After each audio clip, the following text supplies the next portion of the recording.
I'm Stephen Ball, and I'm the Associate Product Manager here at Embarcadero for InterBase. If you want to catch up with me, or if you have any questions, then please do feel free to email me through. Just take down my blog here. Follow me on Twitter or catch up with me on my blog. There's some in-depth articles there taking us through the depth that I can't cover in a quick video here on change views and some of the extra capabilities around InterBase.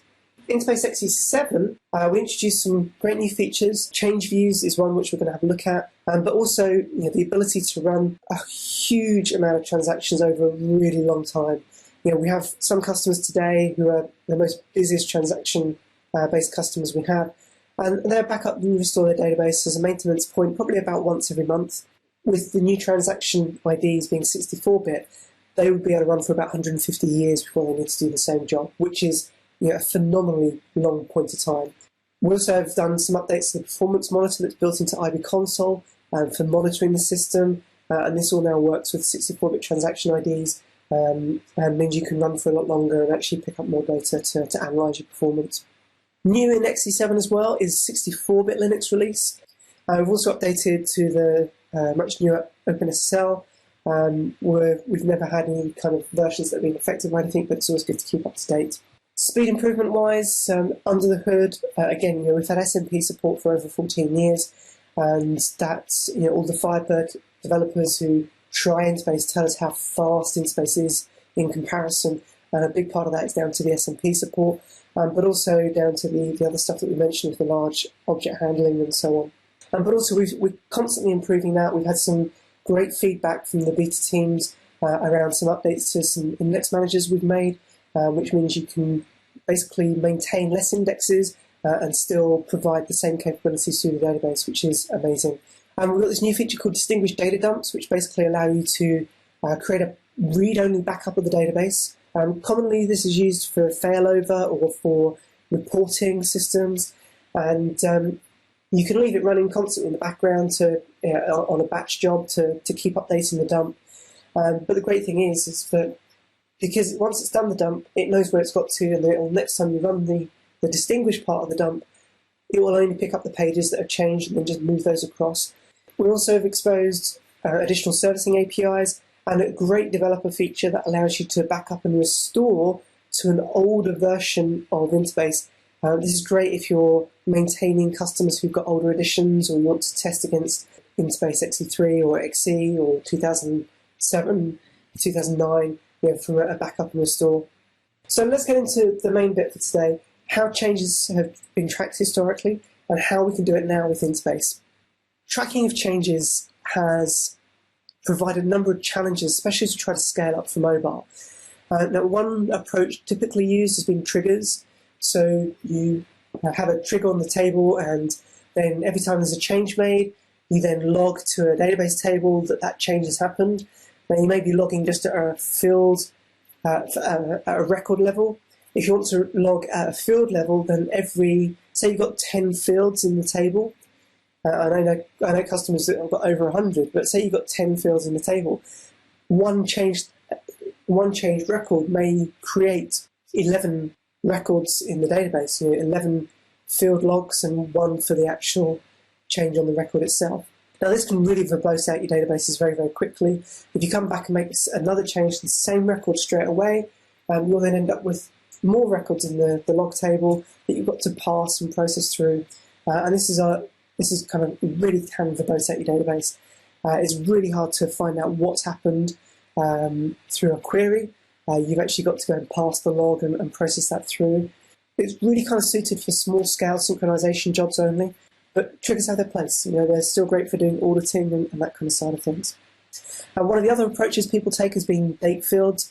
Again, these verbose out your database tables by adding additional fields in. If you're tracking at the record level, then it's one field. If you're tracking at a field level, then every field then has an additional date field. This increases, obviously, disk usage. It's very complex to manage. It's very hard to manage around simultaneous user updates. You need to actually lock the database to provide something that is stable for doing this type of work. Huge amount of risks around, say I'm updating 1 million records and somebody comes along and updates another one. How are you going to find that one that's been updated in the middle? It's going to have a timestamp in the middle of the rest that you're doing. Things like this can be very, very difficult to comprehend and work with properly. Date fields have their problems, and even when date times change on the servers with time zones moving forward and backwards with summertime and that kind of side of things, it can lead to issues in terms of tracking the data. So we wanted to develop something that would be a lot easier to work with, that was very mobile friendly, that was very, very scalable, because we need something that scales today, that's simple for the developer to implement. Once they've done their RAD development, got the application sorted, then let's work at keeping that data updated afterwards. So we came up with change views. Now, change views is a new subscription-based model to subscribe to data and identify what data has changed in the database. Subscriptions can run either during a connection or spanning connections, so you don't need to actually stay connected.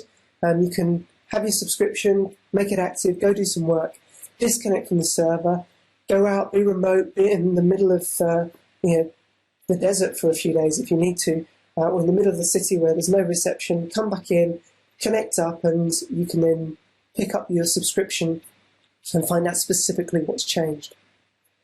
Now, within InterBase we have a concept of a database user, and each user who subscribes is a subscriber. And each subscriber can have multiple devices. It could be a laptop, it could be a phone, it could be a tablet, it could be another server. Now, those multiple devices can then be subscribed as well through the same user. So when you activate your subscription, you activate the subscription for a user and a device ID, and that pair becomes a unique key to a subscription.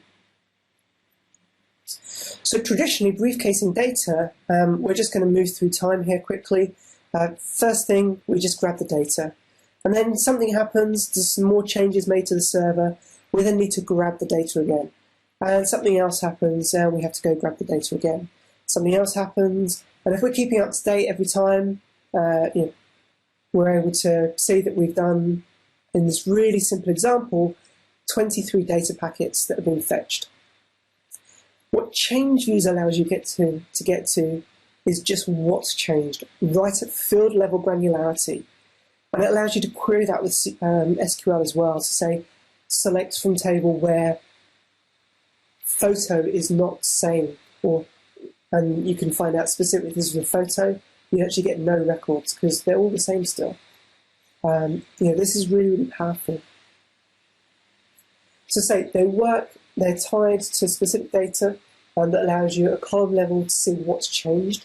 The subscription, you can have one or more tables in there, and you can either subscribe to the whole table or to specific columns within a table. One of the really powerful things that change views does is when you connect up and you're within your subscription, if you make changes at that point in time, those changes have been made to the database. So when you run your query to find out what's changed, you don't want to know about those because you made the change. And if you just made a million record changes, then the last thing you want to have is those coming back to you. So by not getting those changes report back, it's very, very lightweight, but everybody else will be able to see those changes. As I say, it can run across connections, no need to stay connected.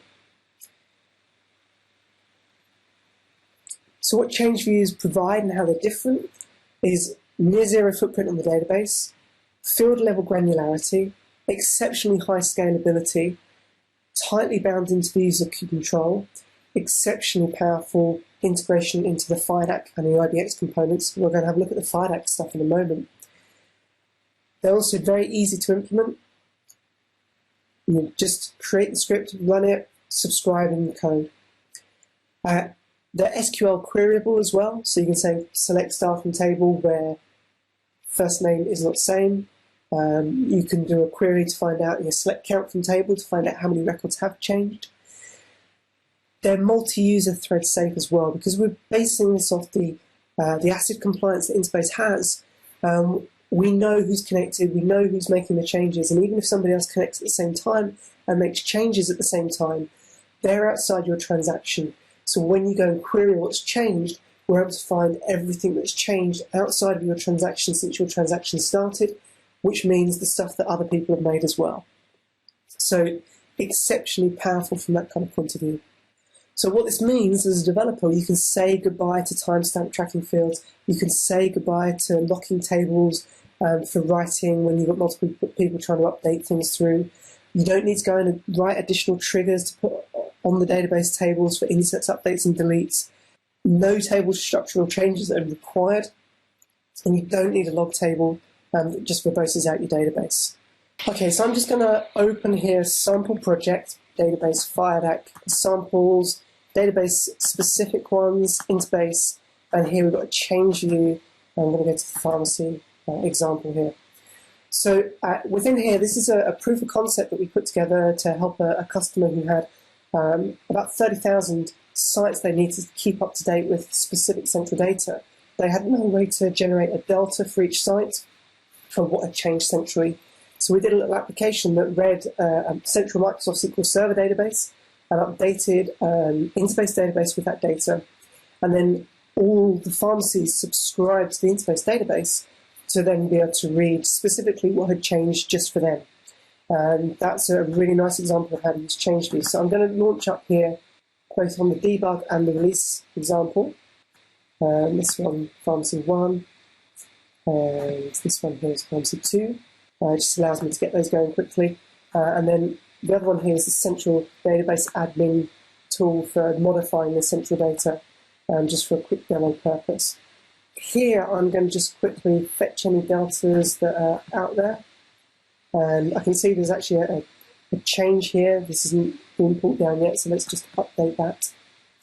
So here I've got my local data. And this is using my application. And I'm going to go ahead and just modify some of the central data. So this is a central database. I'm just going to go change that to allergies. And let's go ahead and put another value in here on the medicine name. And let's just go ahead and fetch the deltas now. And we can see that we get the data through. I'm also going to use this show merged, which is going to basically take the local data into a memory table, FireDAC memory table, and then use a delta merge option, which is a new capability in FireDAC, to merge the remote deltas into it. And we can see now at field level granularity specifically what has changed in bold. So you can see we've got the same stuff here. Let's just go and post those into Pharmacy 2. Let's go and make another change in here. And let's go ahead and make this 3. And let's go ahead and put some value in here. And let's just go ahead and fetch the data here. We can see now we've got those 2 records showing here. We've got the same 2 records showing here. Nothing in there though, but it's still showing here because that hasn't been populated down. So we're seeing now the most recent change only, and we're not seeing that it's been something else and then something else again. And I can now post those in both databases and we're up to date and all square. So that's really cool. The code underneath this is exceptionally simple. The way this works is we've got 2 queries, one for the local database and one for the remote database. The remote database query is exactly the same as the local one. The only thing we've got different here is we've got a transaction. This transaction is in snapshot mode, and I've got it defaulted to rollback because I don't want it to commit unless I say, right, I've got all the data. We then activate the subscription through SQL, and we then run the same query, and that then just provides us the deltas. So the code underneath here, really, really simple.